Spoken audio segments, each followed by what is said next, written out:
Hi friends, welcome to மண்வாசம் channel.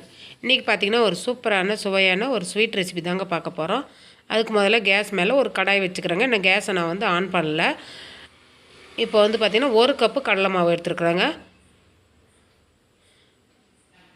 அதே கப்பில் 3/4 cup நெய் எடுத்துருக்குறேன்.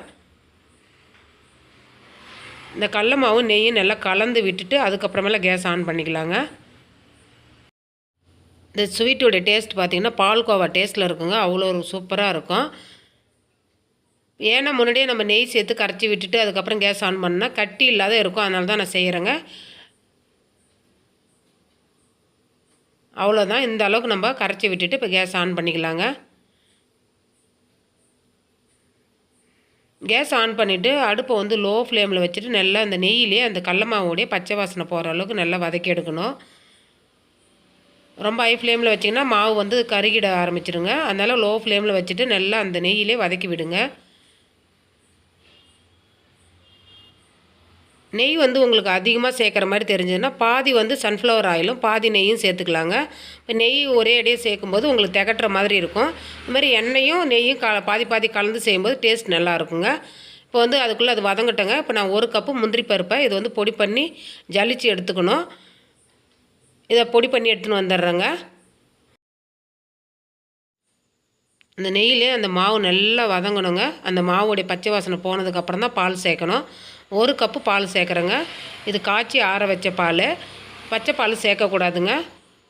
சேர்த்துட்டு நல்லா அந்த மாவை கிளறி விடணும்.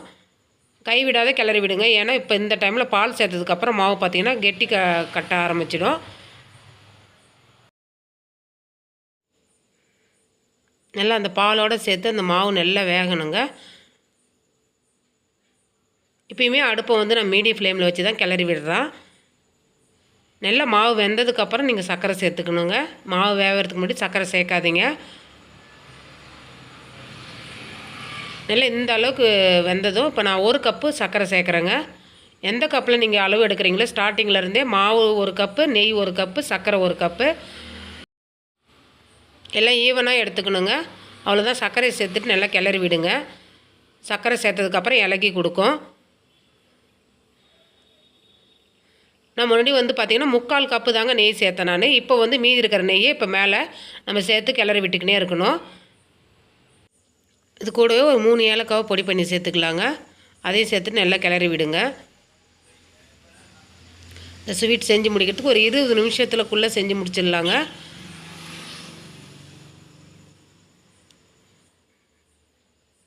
அவ்வளோதாங்க. செய்யும்போது அந்த ஓரத்தில் இருக்கிறதெல்லாம் எடுத்து விட்டுட்டு நம்ம கிளறி விடணும். இப்போ பார்த்திங்கன்னா நம்ம பொடி பண்ணி வச்சுருக்குற அந்த முந்திரி பவுடரை நான் சலித்து வச்சுருக்குறேங்க. ஏன்னா அது குறையாக இருக்கும். அதனால் நம்ம ஜலிச்சுட்டு சேர்க்கறது நல்லாயிருக்கும்.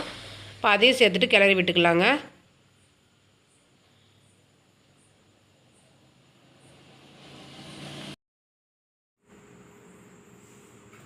நல்லா அந்த பதம் வரும்போது பாருங்கள் வானல்லே ஒட்டாமல் வருது. இப்போ இந்த டைமில் கொஞ்சமாக நம்ம நெய் சேர்த்துக்கலாங்க. அதாவது முன்னாடியே நான் 3/4 கப்பு சேர்த்த இல்லைங்களா, கொஞ்சமாக சேர்த்துக்கலாம். அதையும் சேர்த்துட்டு நல்லா கிளறி விட்டுக்கலாங்க.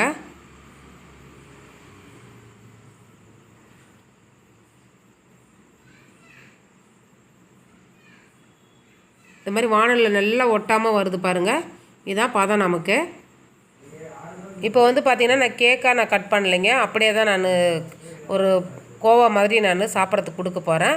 நீங்கள் வேணும்னா ஆறுனதுக்கப்புறம் ஒரு பிளேட்டில் மாற்றிட்டு கூட நீங்கள் கேக்காக கூட கட் பண்ணிக்கலாங்க. பார்க்குறதுக்கு பால்கோவா மாதிரி இருக்குது பாருங்கள். நல்லா சூப்பரான எம்மியான ஒரு ஸ்வீட் ரெசிபி ரெடி ஆகிடுச்சு. இந்த ரெசிபி பிடிச்சிருந்ததுன்னா மண்வாசம் சேனலை லைக் பண்ணுங்கள், ஷேர் பண்ணுங்கள், கமெண்ட் பண்ணுங்கள், சப்ஸ்கிரைப் பண்ணுங்கள். தேங்க்யூ.